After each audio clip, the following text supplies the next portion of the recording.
നമസ്കാരം, ഞാൻ മനോജ് നെടിയാക്കൽ. പുതിയൊരു വീഡിയോയിലേക്ക് എല്ലാവർക്കും സ്വാഗതം. കുതിച്ചു പാഞ്ഞ് റബ്ബർ വില. തായ് വിപണിയായ ബാങ്കോക്കിൽ റബ്ബർ വില ഉയർന്നതിനിടയിൽ കേരളത്തിലെ സ്റ്റോക്കിസ്റ്റുകൾ കൈവശമുള്ള ഷീറ്റിൽ പിടിമുറുക്കി.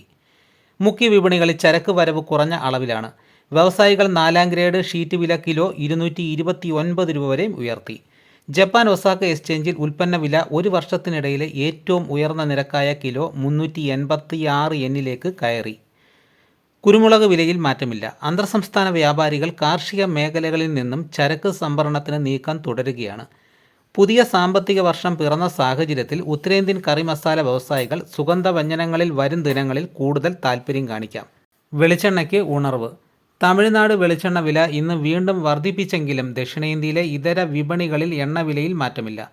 മാസാരംഭമായതിനാൽ പ്രാദേശിക മാർക്കറ്റുകളിൽ വിലക്കുറവുള്ള ഇതര പാചക എണ്ണകളുടെ വിൽപ്പന തന്നെയാണ് ഉയർന്നു നിൽക്കുന്നത്.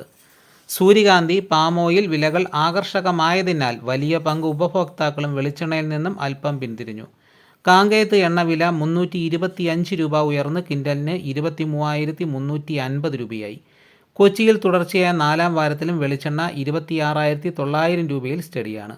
അതേസമയം രണ്ട് സംസ്ഥാനങ്ങളിലും കൊപ്ര വിലയിൽ നേരിയ ഉണർവ് കണ്ടു. അപ്പോൾ ഇതാണ് ഇന്നത്തെ വിപണി വിശേഷങ്ങൾ. ഇതോടുകൂടി വീഡിയോ ഇവിടെ പൂർണ്ണമാകുന്നു. എല്ലാവരും ഒന്ന് ലൈക്ക് ചെയ്ത് സപ്പോർട്ട് ചെയ്യണം. ആദ്യമായിട്ടാണ് ഈ ചാനൽ കാണുന്നതെങ്കിൽ സബ്സ്ക്രൈബ് ചെയ്യാൻ മറക്കരുത്. നിങ്ങളുടെ അഭിപ്രായങ്ങൾ കമൻറ്റായിട്ട് രേഖപ്പെടുത്തണം. ഈ വീഡിയോ എല്ലാവർക്കും ഒന്ന് ഷെയർ ചെയ്ത് കൊടുക്കണം. മറ്റൊരു വീഡിയോ ആയിട്ട് ഉടനെ എത്താം. എല്ലാവർക്കും എൻ്റെ നന്ദി.